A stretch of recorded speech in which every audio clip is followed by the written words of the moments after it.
애초에 이런 집안하고 인연을 맺으려고 한 것부터가 실수였어. 우리 주희가 무슨 죄라고. 그 어미의 그 자식이구만. 바로 그때였어요. 제 손이 물잔으로 향했어요.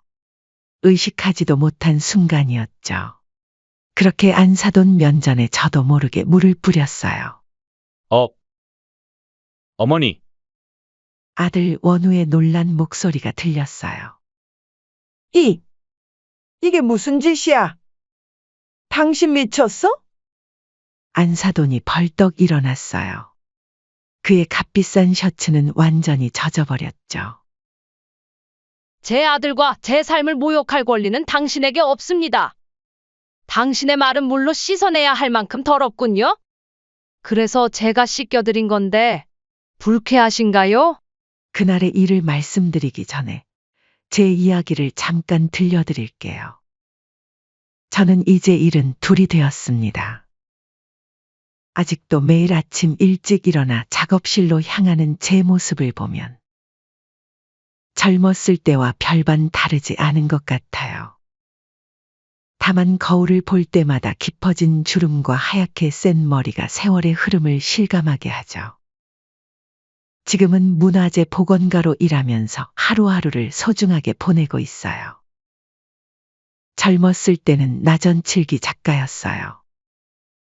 전통 문양을 현대적으로 재해석한 작품들을 만들었죠. 특히 해외 전시회에서 좋은 평가를 받았을 때는 정말 꿈을 이룬 것 같았어요. 그때는 앞으로의 제 삶이 이렇게 크게 바뀔 거라고는 상상도 못했답니다. 그날도 평소와 다름없는 봄날이었어요. 작업실로 가는 길에 커피를 사려고 골목을 돌아 나왔는데 제 눈앞에서 작은 여자아이가 인형을 주우려고 갑자기 차도로 뛰어들었어요. 그때 과속으로 달려오던 트럭이 있었죠. 순간적으로 몸이 먼저 반응했어요. 아이를 끌어안아 도로 밖으로 밀어냈는데 제 왼손이 트럭 바퀴에 깔리고 말았어요. 병원에서 깨어났을 때 가장 먼저 든 생각은 이제 어떻게 작품 활동을 하지? 였어요. 나전칠기는 양손이 필수거든요. 한동안 정말 절망스러웠죠. 매일 밤 차라리 그냥 지나칠 걸 하는 생각도 들었어요. 왜냐하면 저에게는 먹여 살릴 아들 때문이었어요. 그러다 어느 날 그 아이의 어머니가 병실로 찾아오셨어요. 우리 수민이를 살려주셔서 정말 감사합니다. 평생 은인으로 모시겠습니다. 그 어머님이 눈물을 흘리시며 제 손을 잡았을 때 이상하게도 마음이 편안해졌어요. 제가 잃은 건 한 손뿐이었지만 살린 건 한 생명이었으니까요. 그때부터였을까요? 제 인생을 다른 관점으로 보기 시작했어요. 재활치료를 받으면서 우연히 만난 문화재 복원 전문가 김현수 선생님이 제게 새로운 길을 제시해 주셨어요.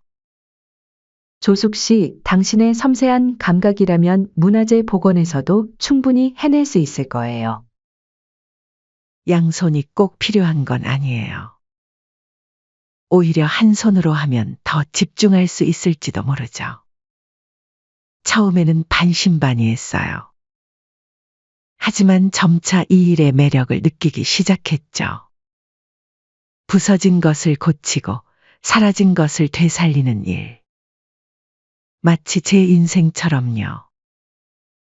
깨진 도자기 조각을 맞추고 바랜 단청의 색을 되살리면서 저도 모르게 제 상처도 조금씩 아물어가는 것을 느꼈어요. 한 손으로 작업하는 게 쉽지는 않았어요. 하지만 포기하지 않고 매일매일 연습했죠.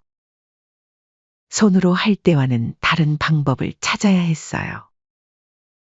때로는 좌절도 많이 했지만 그때마다 제가 살린 그 아이를 떠올렸어요. 그러면 이상하게 힘이 나더라고요. 점차 한 손으로도 섬세한 작업을 할 수 있게 되었어요. 오히려 더 집중력이 생겼달까요. 양손으로 할 때는 미처 보지 못했던 세세한 부분들이 보이기 시작했죠. 불완전함 속에서 완벽을 찾는다. 는 게 제 작업 철학이 되었어요. 문화재도 시간이 흐르며 자연스럽게 깨지고 바래고 부서지잖아요. 하지만 그 속에서 역사의 흔적을 찾고 그것을 현재로 이어주는 것. 그게 바로 제가 하는 일이 되었어요. 특히 제 아들 원우가 제 가장 큰 힘이 되어 주었어요. 어릴 때부터 공부도 잘했지만 무엇보다 따뜻한 마음을 가진 아이였죠. 지금은 대기업에서 열심히 일하고 있어요. 처음 대기업에 합격했다고 연락이 왔을 때 얼마나 기뻤는지 모르겠어요. 다른 어머니들처럼 저도 아들 뒷바라지하느라 고생 많이 했거든요. 어머니, 제가 이렇게 성공할 수 있었던 건 다 어머니 덕분이에요. 어머니가 한 손으로도 포기하지 않고 일하시는 모습을 보면서 저도 힘을 낼 수 있었어요. 원우가 이런 말을 할 때마다 코끝이 찡해져요. 힘들 때도 많았지만 이렇게 잘 자라준 게 정말 감사하죠. 얼마 전 원우가 결혼하고 싶은 여자를 만났다고 했어요. 주희라는 친구인데 처음 들었을 때는 솔직히 걱정이 많았어요. 대기업에 다니는 아들과 달리 저는 한쪽 손이 없는 장애인이고 나이도 많고 게다가 문화재 복원이라는 제 직업을 어떻게 생각할지도 걱정되더라고요. 하지만 저는 우리의 역사와 문화를 지켜내는 일이라는 자부심이 있어요. 비록 한 손으로 하는 작업이지만 그 안에 담긴 정성만큼은 누구에게도 뒤지지 않는다고 자신있게 말씀드릴 수 있어요. 그래서 상견례 선물로 제가 직접 복원하고 만든 나전칠기 작품을 준비했어요. 전통 문양에 현대적인 감각을 더했죠. 한 달 넘게 매일 밤낮으로 작업했어요. 비록 한 손으로 만든 것이지만 거기에는 제 모든 정성과 예술혼을 담았답니다. 하지만 그날의 상견례가 어떻게 흘러갈지 그때는 정말 상상도 못했어요. 서울 강남의 고급 레스토랑. 35층에서 내려다 보이는 야경은 멋졌지만 마음은 무거웠어요. 호텔 로비에서부터 제 왼손을 향한 사람들의 시선이 따가웠거든요. 하지만 당당했어요. 이 한 손으로 한 생명을 구했고 오랫동안 문화재를 복원해 왔으니까요. 어머니, 걱정 마세요. 잘 될 거예요. 원우가 그렇게 말했지만 이상하게 마음이 편치 않았어요. 정성스럽게 준비한 나전칠기 선물을 다시 한번 확인했어요. 한 달 넘게 밤낮으로 작업한 특별한 작품이에요. 제가 가진 모든 정성과 기술을 담았죠. 우리나라 전통 문화의 아름다움을 보여주고 싶었거든요. 예약된 룸에 들어서자 안사돈 내외분이 와 계셨어요. 첫인상부터 불편했죠. 안사돈은 제 왼손을 보더니 눈살을 찌푸렸고 안사돈 사모님은 제 수수한 옷차림을 위아래로 훑어보셨어요. 처음 뵙겠습니다. 저는 원우 어머니입니다. 최대한 예의 바르게 인사를 건넸어요. 아, 그래요. 안사돈은 차가운 목소리로 짧게 대답했어요. 제가 준비한 선물을 건네자 대충 열어보더니 곧바로 구석에 내려놓았죠. 요즘엔 이런 건 잘 안 쓰죠. 장식용으로나 괜찮겠네요. 우리 집은 인테리어가 모던해서. 마치 제 한 달의 정성이 쓰레기처럼 취급받는 것 같았어요. 하지만 참았죠. 진짜 가치는 시간이 걸려야 만들어지는 법입니다. 한순간의 유행은 영원하지 않죠. 어머, 그래도 요즘 애들은 명품을 좋아하잖아요. 우리 주위도 백화점 VIP라. 안사돈 사모님의 말에 주희가 얼굴을 붉혔어요. 식사가 시작되고 대화는 점점 더 불편해져 갔어요. 안사돈은 음식을 먹으면서도 제 왼손을 계속 힐끗거렸고 젓가락질이 불편한 저를 보며 못마땅한 표정을 지었죠. 문화재 복원이요. 취미로 하시는 거죠?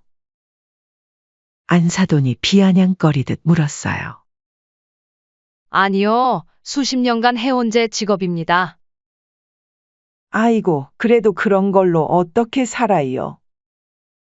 우리 주희가 호텔 라운지도 자주 가는데 시어머니랑 같이 가기는 좀. 원우가 참지 못하고 끼어들었어요. 어머니는 국가 지정 문화재도 복원하신 적 있는 전문가입니다. 에이, 그래봤자 얼마나 벌겠어요. 저는 그게 걱정이 된다는 거죠. 안사돈 사모님이 한숨을 쉬더니 제 낡은 가방을 쳐다보며 말했어요. 결혼은 현실입니다. 시어머니가 좀 있어 보여야.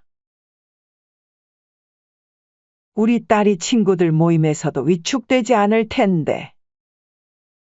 안사돈의 말에 원우의 얼굴이 굳어졌어요. 돈은 쓸 만큼 있으면 충분한 법이죠. 제 아들은 스스로의 힘으로 살아갈 만큼 훌륭하게 자랐습니다. 제가 참으며 대답했어요. 아니, 그게 아니라. 보기가 좀 그렇잖아요. 손도 그렇고. 우리 주위 친구들이 시어머니 보면 뭐라고 하겠어요?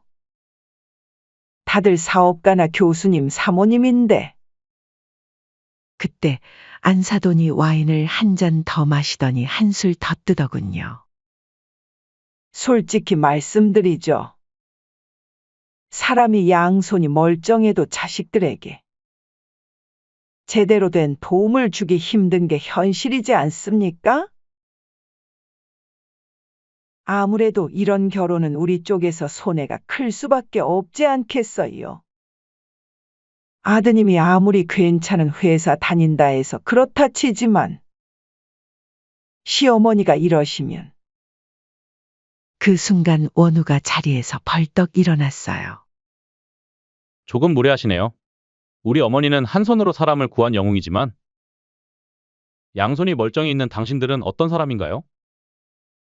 돈으로 사람을 판단하기 전에 진짜 가치를 볼 줄 아는 법부터 배우십시오. 루만이 순식간에 얼어붙었어요. 예비 며느리 주인은 눈물을 글썽이며 고개를 숙였고 사돈 내외는 놀란 표정이었죠. 72년을 살면서 이렇게 모욕적인 대우는 처음이었어요.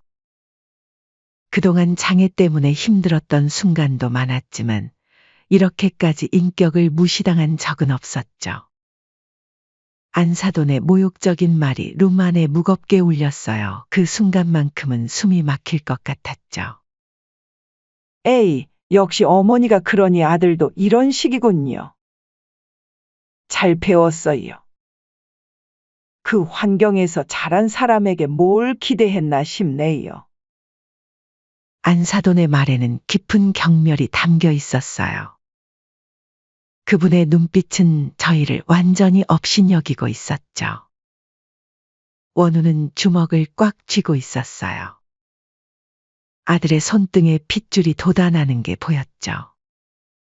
평소에 침착하고 예의 바른 모습은 온데간데없고 분노로 떨리는 목소리로 말했어요. 지금 우리 어머니를 모욕하시는 겁니까? 모욕이라니? 난 그저 사실을 말하는 것뿐인데. 안사돈이 와인을 한 모금 더 마시며 비웃듯 말했어요. 솔직히 말해서 한 손으로 밥도 제대로 못 먹으시는 분이 나중에 손주도 봐주셔야 할 텐데 말이죠. 우리 주희가 얼마나 고생할지. 아이고, 생각만 해도 걱정되네요. 수십 년간 이겨왔던 시선인데 이상하게도 그날은 유독 참기 힘들었어요. 당장 사과하십시오. 원우의 목소리가 떨려왔어요. 사과? 내가 뭘 잘못 말했다고. 너희같이 한심한 집안하고는. 안사돈의 말은 점점 더 모욕적으로 변해갔어요. 애초에 이런 집안하고 인연을 맺으려고 한 것부터가 실수였어. 우리 주희가 무슨 죄라고. 그 어미의 그 자식이구만. 바로 그때였어요. 제 손이 물잔으로 향했어요. 의식하지도 못한 순간이었죠. 그렇게 안사돈 면전에 물을 뿌렸죠. 어머니, 원우의 놀란 목소리가 들렸어요. 이게 무슨 짓이야? 안사돈이 벌떡 일어났어요.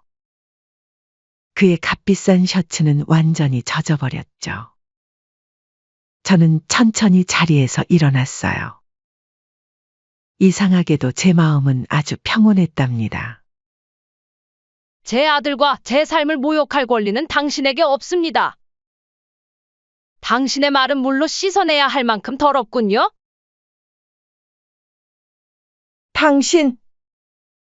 당신이 감히? 이래서 못 배워먹은 불구자들과는 상종도 하면 안 된다니까. 안사돈의 얼굴이 순식간에 붉게 변했어요. 그 순간 원우가 안사돈 앞으로 성큼 다가섰어요. 방금 우리 어머니를 뭐라고 하셨습니까? 불구자라고 했어. 왜? 사실이잖아. 한쪽 손도 없는 주제에 이런 망신을. 안사돈의 목소리는 이제 고함이 되어 있었어요. 원우가 차갑게 웃었어요. 불구자라고요? 그런 말씀을 하시는 당신이야말로 진짜 불구인 것 같네요. 마음이 불구가 된 사람? 돈밖에 모르는 천박한 영혼을 가진 사람? 이 버르장머리 없는 놈이. 네가 감히 나한테. 안사돈이 테이블을 내리치며 소리쳤어요. 버르장머리요? 제가 지금 무슨 말 틀린 게 있습니까? 우리 어머니는 한 생명을 구하기 위해 자신의 손을 잃으셨어요. 하지만 당신은 멀쩡한 두 손으로 뭘 하셨죠? 돈 자랑밖에 모르시는군요. 너. 당장 무릎 꿇고 사과해. 안사돈의 고함이 더 커졌어요. 이 버르장머리 없는 놈이. 네가 감히 나한테. 버르장머리요? 제가 지금 무슨 말 틀린 게 있습니까? 너희 같은 것들이 뭘 안다고. 우리 딸을 망치게 생겼으니. 안사돈의 말은 점점 더 악의에 찬 것이 되어갔어요. 망치게요? 그 잘나신 따님이 얼마나 훌륭하다고. 저는요, 저희 어머니께 사람을 무시하거나 겉으로 판단하지 말라고 배웠어요. 원우의 말에 안사돈이 다시 비웃듯 말을 잘랐어요. 대기업에서 겨우 과장 주제에. 너 같은 놈이 우리 딸고는 너무 격이 다르다고. 격이요. 그렇죠? 정말 격이 다르네요. 당신들처럼 돈만 알고 사는 사람들하고는 정말 격이 많이 다르고 말고요. 뭐? 너 지금 우리를 모욕하는 거야? 안사돈이 자리에서 벌떡 일어났어요. 모욕이요? 아닙니다. 그저 사실을 말씀드린 것뿐이에요. 당신들이 우리 어머니께 하신 것처럼요. 이런 무례한? 너희 모자가 우리 앞에서 이렇게 큰 소리를 치다니. 예의가 있어야지. 안사돈의 목소리가 레스토랑 룸 안에 울렸어요. 됐다. 이제 더 이상 말하고 싶지도 않아. 이런 집안하고는 절대 인연을 맺을 수 없어. 주희야, 가자. 안사돈이 일어서려는데 제가 차갑게 말했어요. 가실 필요 없습니다. 저희가 나가겠습니다. 오늘 정말 많이 배웠네요. 돈이면 다 된다고 생각하시는 당신들의 천박함을. 그렇게 저와 아들은 조용히 일어났어요. 원우야, 이제 가자. 더 이상 할 말이 없구나. 어디 가? 이거 다 물어내고 가야지. 내 옷이 얼마짜린 줄 알아? 안사돈이 히스테릭하게 소리쳤어요. 제가 문 앞에서 돌아보며 마지막 말을 했어요. 그깟 돈 얼마든지 물어드릴 테니까 걱정하지 마세요. 당신들의 천박함을 씻어내기에는 그 한 잔도 부족했나 봐요. 그렇게 우리는 그 자리를 떠났어요. 호텔을 나서는 순간 이상하게도 제 마음이 너무나 홀가분해졌어요. 어쩌면 이렇게 끝나는 게 맞았는지도 모르겠다는 생각이 들었죠. 어머니, 정말 멋지셨어요. 엘리베이터 안에서 원우가 제 손을 꼭 잡아주었어요. 아니야, 우리 아들 더 멋있던데?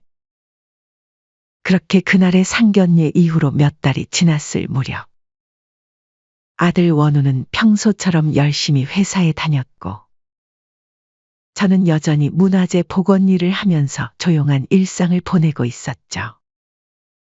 그런데 어느 날 뜻밖의 전화 한 통을 받았어요. 혹시 강조숙 선생님이신가요? 수화기 너머로 젊은 여성의 목소리가 들렸어요.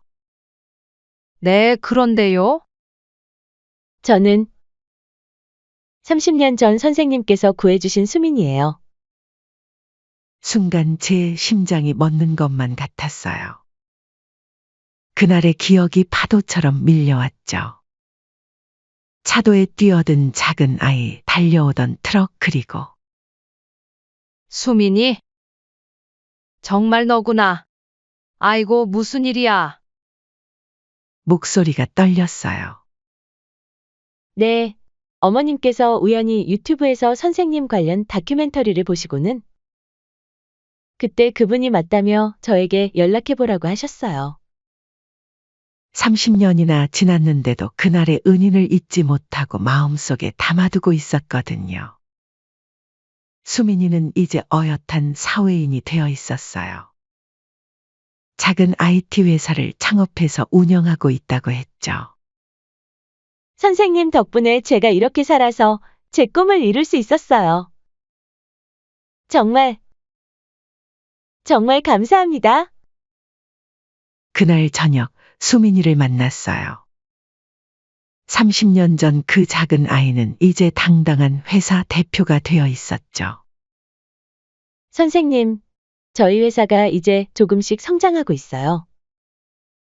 저의 인생을 살게 해주신 은인이신데 혹시 저희 회사에서 강연을 해주시면 안 될까요?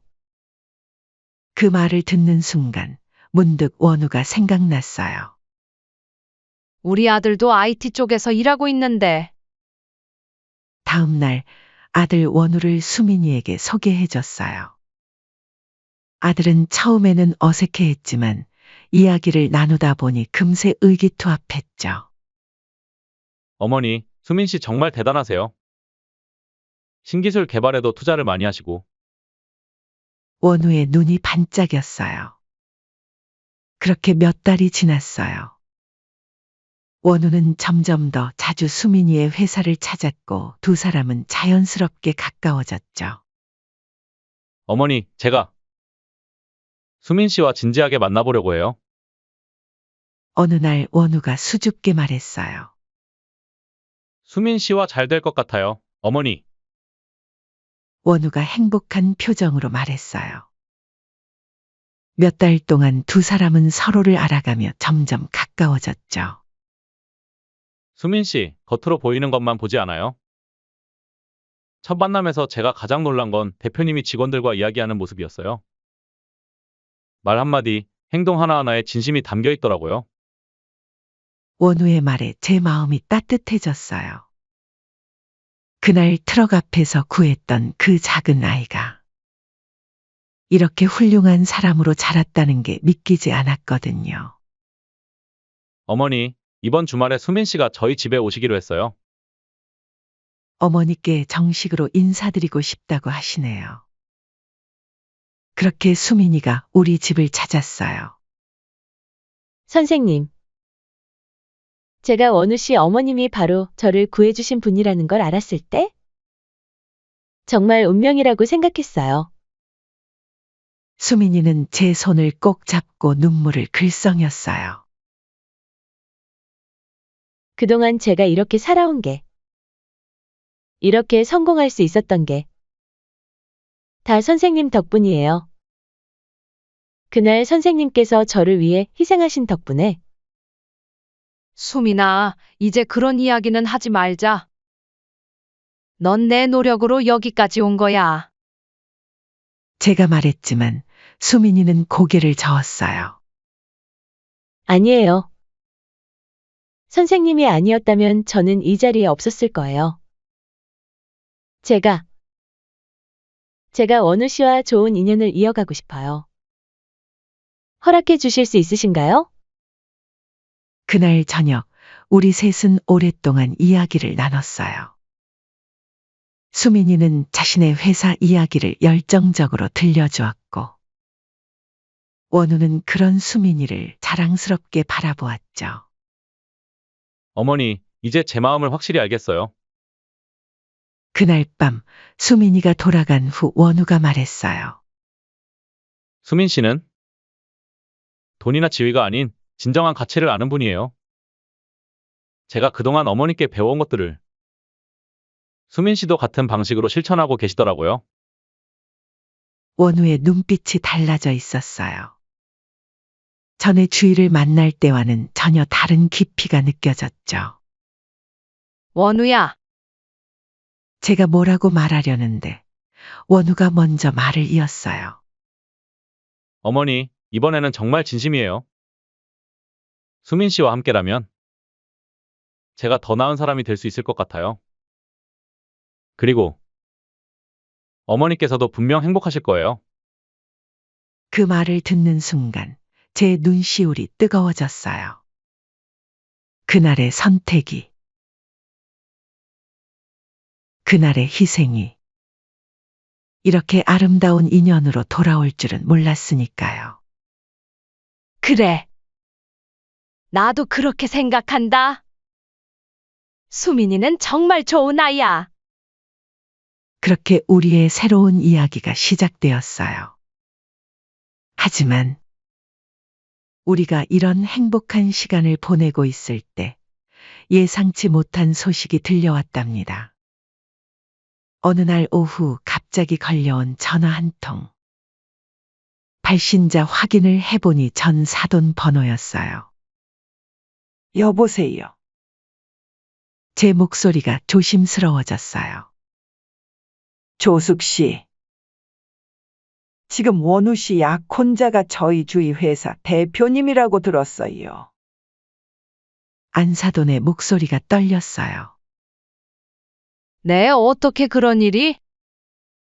단도직입적으로 말씀드릴게요. 저희와 있었던 일. 말하지 말아주시죠. 여전히 고압적인 그 말투. 하지만 이제는 예전과 달리 그저 안쓰럽게만 느껴졌어요. 걱정 마세요. 그런 이야기는 하고 싶지도 않습니다. 전화 너머로 잠시 침묵이 흘렀어요. 그래요, 고마워요. 안사돈의 목소리가 한층 작아졌어요. 네. 그럼 이만 끊도록 하죠. 전화를 끊으며 쓴웃음이 났어요. 세상에는 아직도 남의 시선만 두려워하는 사람들이 있다는 게 참 안타까웠거든요. 다음 날 파혼한 예비 며느리 주희가 스스로 회사를 그만뒀다는 소식이 들려오더군요. 그렇게 시간이 흘러 원우와 수민이의 결혼식 날이 왔어요. 결혼식장에서 수민이는 세상에서 제일 아름다운 신부였어요. 어머니, 제가 평생 수민이를 행복하게 해줄게요. 원우가 약속했어요. 선생님. 아니, 이제 어머님이라고 불러도 될까요? 수민이가 제 손을 잡고 눈물을 글썽였어요. 그래, 우리 며느리. 따뜻하게 대답했어요. 결혼식이 끝나고 며칠 뒤 동네 마트에서 우연히 안사돈을 마주쳤어요. 멀리서 저를 보더니 급히 다른 방향으로 돌아서는 모습이 보였죠. 아직도 그렇게 사시나? 마음 한켠이 쓸쓸해졌어요. 하지만 곧 따뜻한 미소가 제 입가에 번졌어요. 이제 제게는 더 소중한 가족이 생겼으니까요. 1년이 지난 지금 원우와 수민이는 정말 행복하게 잘 살고 있어요. 얼마 전에는 임신 소식도 들려왔어요. 어머님, 이제 곧 할머니 되세요. 수민이가 그 소식을 전해줬을 때 저는 참 많이 울었답니다. 가끔 그날의 상견례를 떠올려요. 그때는 정말 힘들었지만 지금 생각하면 그날이 있었기에 이런 행복이 찾아온 게 아닐까 싶어요. 이제는 문화재 복원 일도 수민이 회사의 자문으로도 참여하고 있어요. 젊은 직원들에게 우리 문화재의 소중함을 가르쳐주는 재미가 쏠쏠하답니다.